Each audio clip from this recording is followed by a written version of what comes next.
Is it worth doing something great, even if it only lasted a little while? While Tom Brady and Brett Favre have had careers spanning 3 different decades, there are others whose stars burned out a little more quickly. The ones whose 15 minutes of fame extended as long as a full season, or even as little as one half of football. The Chumbawamba and New Radicals of the NFL. I've been told this is a sports channel. Anyways, here's 5 stories of NFL success that lasted about as long as Bill Belichick's stay with the Jets, and that's coming up right after this. We're starting off with an entire team as a one-hit wonder.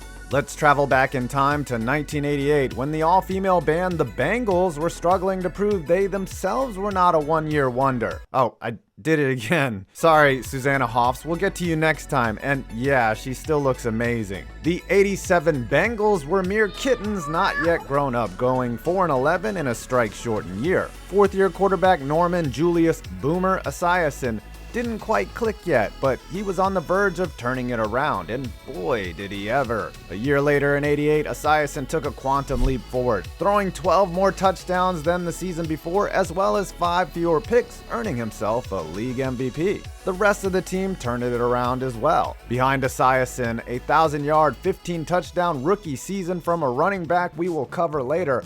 And here's a guy, Chris Collinsworth. The Bengals scored the most points in the league, notched 12 wins and a division title. After marching through the Seahawks and the Bills in the AFC playoffs, Cincy would have another shot at Joe Montana and the 49ers, the team who had defeated them in their first Super Bowl appearance 7 years prior. The Bengals put up a valiant effort, but bad luck befell them on 3 crucial occasions. First, fullback Stanley Wilson relapsed the night before a game, causing Sam Weiss to change the game plan hours before kickoff. Second, All-Pro nose tackle Tim Crumry broke his leg in 3 places in the first quarter, and finally, in the fourth quarter, with the Bengals up a touchdown, Lewis Billups dropped an interception in the end zone that may have tipped the scales in their favor. Instead, Jerry Rice tied the game on a play later, and John Taylor won it in the fourth as John Candy watched from the stands. As good as they were in 1988, the '89 version of the Bengals were suddenly declawed, falling from 12-4 to 8-8. Despite having the exact same plus 119 point differential as the year before, they had a few lopsided blowouts. This team also had a bit of bad luck too, losing 5 games by 1 score, and we'll cover another big reason the '89 Bengals sucked later in the video. Out of the first 3 quarterbacks taken in the 2012 NFL Draft, who would have thought that Ryan Tannehill would have been the only one left starting 8 years later? Andrew Luck was as good as advertised, but called it quits after his spleen exploded, and RG3, the second overall pick, was an absolute revelation for 16 games. The Washington Redskins traded up to take Griffin, the track star quarterback, out of Baylor. To jump up to the number 2 spot, the R-word swapped first-rounders in 2012 gave up their second-rounder as well as their next 2 first-round picks, meaning they wouldn't have another first-round pick until 2015. For about a year, the high price appeared to be well worth it. Griffin exploded onto the scene with a shocking win in the Superdome, averaging 12 yards per attempt in his debut. He won 8 of his next 14 games, tossed 20 touchdown passes, just 5 picks, and used his legs to score 7 times, including a game winner against the Vikings. Washington earned a playoff spot, winning the NFC East title, but was upended by his rookie counterpart Russell Wilson in the wild-card round. Even worse, RG3 re-aggravated a previous knee injury in the boggy grass of FedEx Field. He was never the same, and to say he re-aggravated it was kind of an understatement. Griffin was unable to start a full season after that. His number declined the next 2 years and hit a new low, being forced to join the Browns in 2016. Fortunately, Griffin may have found his new purpose backing up and mentoring Lamar Jackson in Baltimore as the former second overall pick starts his 9th NFL season. But we'll always be thinking about the first and what could have been.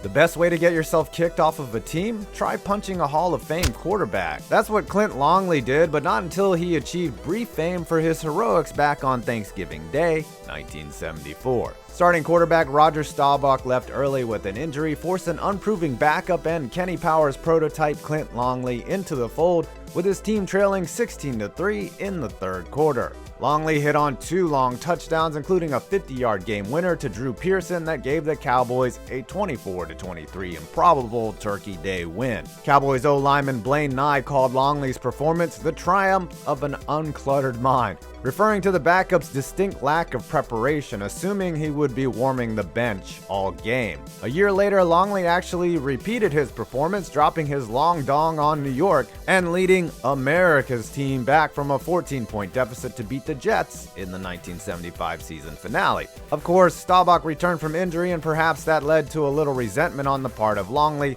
who sucker punched the former Navy star in the 1976 preseason. Truly a one-hit wonder in more ways than one.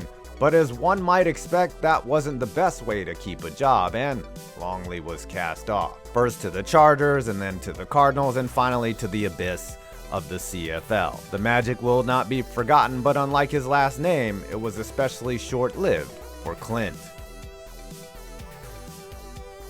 Guess what season it is? Yes, it's football season, but it's also winning season at MyBookie. Winning season means doubling your first deposit. Winning season means Survivor, Super Contests, and Squares. At MyBookie, winning season means hitting your props and watching your team destroy their rivals. Rejoice, for winning season is here. Invest in your gut. Use promo code POINTS100 and double your first deposit. New players get $1,000 in free play. You heard that right. Add more excitement to the game you love. From live action to futures, every play is possible at MyBookie. Again, use promo code POINTS100 and double up on your first deposit. Make your picks, win big, and collect your earnings. Winning season starts today.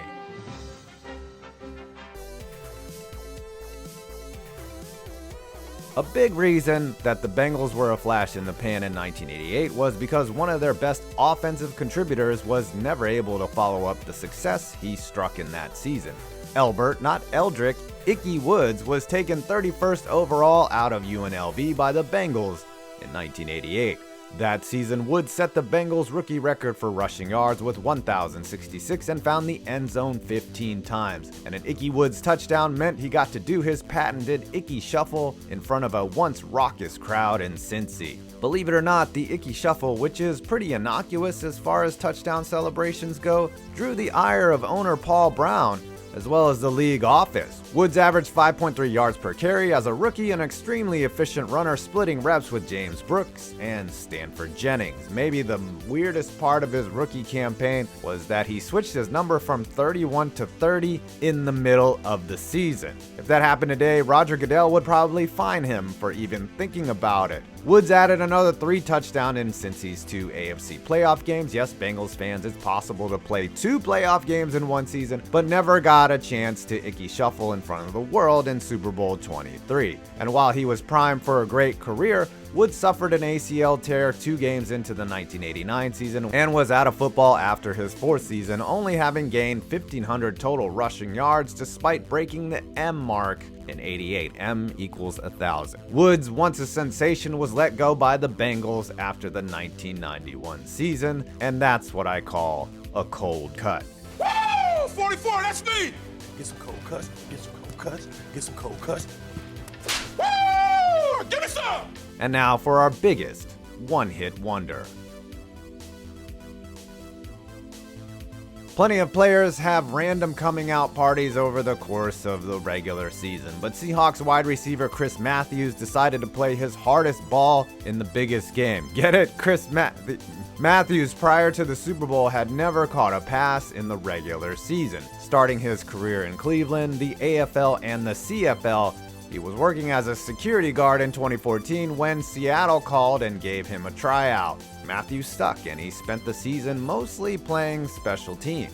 His greatest special teams play came in the NFC Championship game, recovering a late onside kick against the Packers that allowed the Seahawks to complete their comeback and return to the Super Bowl. That play earned him a few crucial snaps on offense in Super Bowl 49, and he made the most of them. Matthews lined up for just 16 plays at wide receiver, but managed to catch 4 of his 5 targets for 109 yards and a touchdown at the end of the first half. Matthews used his 6'5" frame to box out Logan Ryan, and like his cousin, the late great Reggie White, had become a Super Bowl hero.